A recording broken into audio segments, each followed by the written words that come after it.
Module 12. I, Dr. Rita Pratap, former head of the Department Drawing and Painting, University of Rajasthan, Jaipur. I am going to speak on the court patronage in the Tang dynasty from 618 to 906. Tang confidence and energy were reflected in the vital ample form of Tang dynasty painting and sculpture. In the ease with which foreign styles and techniques were assimilated, and in love of color and rich floral decoration that appears in Tang arts and crafts. Imperial patronage began with the second Tang emperor Tai Tusung and reached a climax of liberal extravagance under Husan Tusung, better known as Ming Huang. Ming Huang was so absorbed in music and arts that he had 8 orchestras, a theatre and a ballet school at the palace. Yan Li Pen was a great figure in Tang painting. Between 630 and 673, he was active at the court, and in 668, he rose to be the president of the Board of Works and became one of the 2 ministers of the state. The duties of Yan Li Pen as a painter to the emperor were those of recording important events and depicting the great figures of the past, the virtuous emperors and loyal ministers as an inspiration to the living. It was Yan Li Pen who painted portraits of the 6 favorite chargers of the emperor Tai Tusung, which were later carved as stone reliefs for the emperor's tomb. After the fall of the short-lived Sui dynasty in 618, the Tang emperor promptly restored order under a centralized Chinese government. The Tang, who considered themselves the rightful heir to Han dynasty, encouraged trade and religious pilgrims across the Asian continent along the overlaid Silk Route and to Southeast Asia and India by sea to the Caspian Sea, and from Korea to the north to Annan, present-day Vietnam in the south. Over 1 million people from all parts of Asia lived within the walls of Chang'an, present-day Hexian, in Shaanxi province, the capital city of the rich and powerful Tang Empire. Here, in the most cosmopolitan city of its time, the Chinese lived and worked among people from Arabia, Turkey, India, Mongolia, and Japan. For almost 250 years, Tang rule was characterized by a spirit of religious tolerance in which Buddhists, Hindus, Muslims, Jews, Christians, Zoroastrians, and Manchurians were able to coexist in peaceful harmony. Under the enlightenment of the Tang rule, China was a rich environment for the development of literature and the arts. In Chinese history, the first half of the Tang dynasty was considered one of the most brilliant periods. The empire was expanded into Central Asia, and monks were once more taking the pilgrim road to India. Examples can be seen on the walls of Tung Huang Cave 103, belonging to 8th century Kansu province, China. The pilgrim Husan Tusung on his way to India. It's a detail. The streets of the twin capitals Loyang and Chang'an were thronged with foreigners whose jutting noses and curly hairs were often caricatured in the pottery tomb figures of the period. Tang confidence and energy were reflected in the vital, ample form of Tang dynasty painting and sculpture. In the ease with which foreign styles and techniques were assimilated, and in the love of color and rich floral decoration that appears in Tang arts and crafts, that is, in the Bactrian camel with a travelling orchestra on its back. Camels were important and familiar members of the many caravans that travelled the Silk Route during the period of extensive trade. Many ceramic figurines and paintings of camels, which came to symbolize continued prosperity, were found in Tang dynasty tombs. The other artifact is the stone dish with 3-colored enameled glaze. It belongs to Tang dynasty in the collection of Museum of Art, Cleveland, Ohio. Among the magnificent ceramic wares of the Tang period were the first true porcelains and the beautiful green glazed stoneware known as celadon. Tang potters had learned to combine kaolin clay with the proper proportions of feldspar and flint and then fire the clay at a suitable high temperature to produce the hard white translucent ceramic called porcelain. Another artifact is the Ewer pottery with mottled cream and green glazes, and at present is in the collection of Royal Ontario Museum, Toronto. A jar, it is also a 3-colored glazed earthenware and at present in the Nelson Etiquette Museum of Art, Kansas City, Missouri. The 3-colored lead glaze was usually allowed to drip freely in the heat of the kiln to produce spontaneous designs such as the one seen on this jar. This brightly colored glaze seems to have been used exclusively on funerary wares and tomb figurines. A pottery of a dancing girl also belongs to Tang dynasty and is at present in the collection of Sir Alan and Lady Barlow. Chinese artists were fascinated by thick beards, curly hairs, and unfamiliar features of the foreign traders who flocked to Tang capital. The many ceramic sculptures of foreigners with their horses and camels made at this time demonstrate the artist's keen power of observation and sense of humor. An example is of a tomb figurine of a mounted hunter. It is from the tomb of Princess Yogurtai, Shaanxi province, Tang dynasty. It is a painted earthenware and it is at present in the National Museum, Beijing. Swift horses were of great advantage to the Chinese cavalry guarding the western and northern borders from nomadic invasion. Large tomb figurines such as this elegant figurine of a saddle horse are evidence of the lavish burials of 8th century China. This earthenware is a 3-colored glazed belonging to Tang dynasty and at present in the Victoria and Albert Museum, London. Imperial patronage began with the second Tang Emperor Tai Tusung, who ruled from 627 to 650 and reached a climax of liberal extravagance under Husan Tusung, who reigned from 713 to 756. He was better known as Ming Huang, the brilliant emperor. Ming Huang was so absorbed in music and arts that he had 8 orchestra, a theatre, a ballet school at the palace.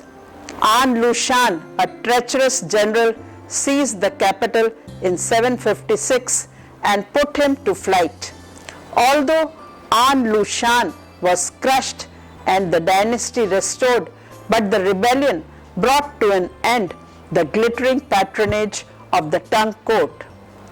Though the dynasty survived for another 150 years, but it never recaptured the brilliance of its heyday under Ming Huang. Both figure and landscape painting thrived under Tang rule. Yen Li Pen was the leading figure painter of the 7th century. Yen excelled at creating realistic, individualized portraits in both his painting and sculptures. Between 630 and 673, he was active in the court, and in 668 he rose to be president of the Board of Works and in 668 became one of the 2 ministers of the state. From Tang dynasty onwards, painting, calligraphy and scholarship were more and more closely connected. Many prominent painters were also scholars, and because they were scholars, their Confucian sense of duty obliged them to take public office. The duties of Yen Li Pen as the painter to the emperor were those of recording important events and depicting the great figures of the past, the virtuous emperors and the loyal ministers as an inspiration to the living.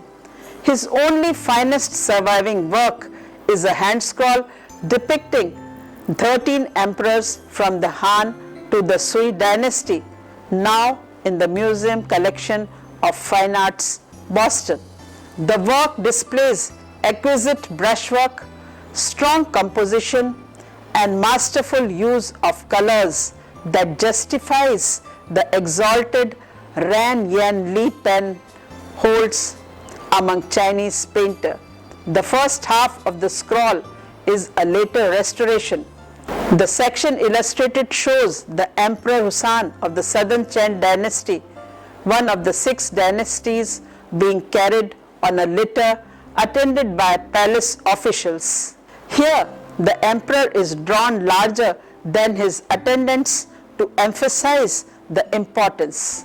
A charming archaism, shading is used in a purely arbitrary way to model the emperor's robe, but elsewhere solid form is suggested entirely by the subtle modulations of the brush line, whose gentle sweeping rhythm also convey a sense of forward movements. The painting thus is a perfect expression of the Chinese ideal of imperial dignity. Regard this century as the golden age of figure painting, and Wu Tao Tuzu is renowned for his calligraphic brushwork, that is the use of lines of various thickness to express the power of brush. Wu Tao Tuzu served as a painter in the court of Emperor Ming Huang, under whose patronage the arts flourished. The famous poet and painter Wang Wei was also further to the monochrome ink landscape style and was master of both figure and landscape painting. Among the technical innovations attributed to Wang Wei are the uses of washes or splashed ink to create a sense of modeling and depth, and the use of texture strokes to shade and model contour line. An anonymous landscape painting called Ming Huang's Journey to Shu, detail of a Tang dynasty hanging scroll, ink and colors on silk, and at present in the National Palace Museum, Taipei. It is traditionally attributed to Li Chao Tao. The painting depicts the flight of the emperor and his retinue through the dangerous terrains route to Shu, that is present-day Sichuan, after being driven from the capital in 756.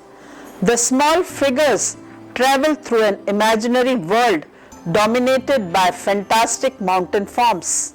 For the sake of clarity, each group of figures in this shadowless world is neatly separated into its own space cell, reflecting the Taoist idea that the immortals dwell in the mountains Stylized mist and clouds are used to represent the breadth of the mountains that recede into distance.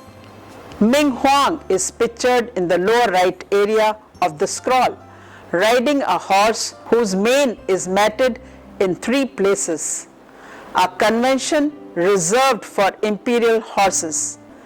Ming Huang's stable is said to have included over 40,000 horses, painted with heavy yet refined washes of mineral pigments in cobalt blue and copper green with touches of gold. This narrative hanging scroll exemplifies the conservative blue-green style associated with Tang court. Chao Feng and Chang Hussein. Although no originals survive from the hand of either the 8th century masters and Chao Feng and Chang Hussein, there are earlier copies of their work that give a good idea of the style of court figure painting in their time, that is, the occupations and amusements of the court ladies. Illustrates part of the scroll of ladies playing double sixes. Attributed to Chao Feng, it is a 8th century painting and at present in the Freer Gallery of Art, Washington, D.C. Here 2 ladies are playing double sixes, a game similar to the backgammon, while another stands gazing down at them, leaning on the shoulder of the girl. The faces are impassive, as they tend to be Chinese portrayals of well-bred subjects. Chao Feng was a court painter who was active at about 780 to 810 and famous for his pictures of palace women. The ample forms of the ladies and the girl attendants are evoked, as in the Yan Li pen hand scroll, simply by an almost hair-thin brush line. Color is reduced to a minimum. The delicate fresh tints have now all but disappeared, leaving exposed the white under paint. One can note the delicacy with which the artist has delineated the volumes of the figures, whose fashionable plumpness presents a striking contrast to the ideal of feminine beauty expressed in the 6 dynasties by Ku Kai Chi. Chang Hussein from 710 to 745. At least 2 works of Chang Hussein are preserved in copies.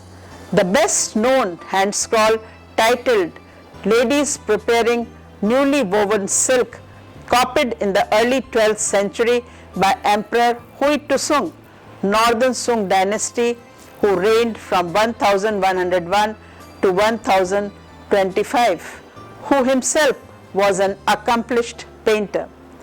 The scroll depicts an everyday scene in the women's quarter of the palace, is idealized and tuned to the evocation of a great mood. 2 women stretch a bolt of silk between them. Another irons using a metal pan filled with burning coals.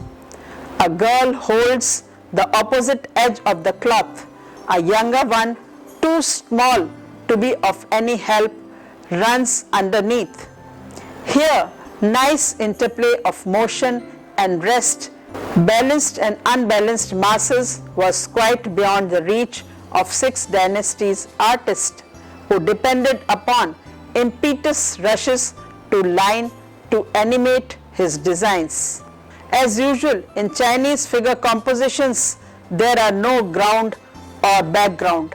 These, unless essential to the theme, can be taken for granted. The figures are thus united not by this setting, as they would be in a Western interior scene, but by their absorption in their task and in each other. Painter of horses.